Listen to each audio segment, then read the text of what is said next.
சென்னை பல்கலைக்கழக வங்கிக் கணக்குகள் முடக்கப்பட்டுள்ளதால் தேர்வுத்தாள் திருத்தம் உள்ளிட்ட பணிகள் பாதிக்கப்பட்டுள்ளதாக பல்கலைக்கழக ஊழியர்கள் கூட்டு நடவடிக்கை குழுவினர் தெரிவித்துள்ளனர்.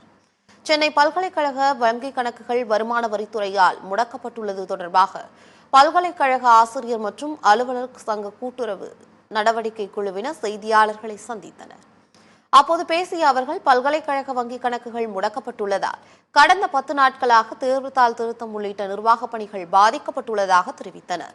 பல்கலைக்கழகத்தின் நிதி நெருக்கடியை தமிழக அரசு சீர் செய்ய வேண்டும் என்று கோரிக்கை விடுத்த நிலையில் இது தொடர்பான இன்று ஒருநாள் அடையாள வேலைநிறுத்த போராட்டத்தில் ஈடுபட உள்ளதாக தெரிவித்துள்ளனர்.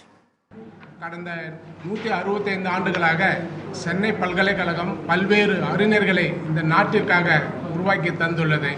அப்படிப்பட்ட சென்னை பல்கலைக்கழகம் கடந்த 6-7 ஆண்டு காலமாக கடுமையான நிதி பற்றாக்குறையை சந்தித்து வருகிறது.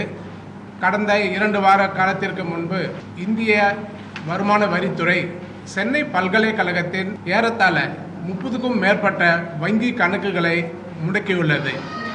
தேர்வுத்தாள் திருத்தும் பணி போன்ற பல்வேறு அன்றாட நடவடிக்கைகள் பாதிக்கப்பட்டுள்ளன.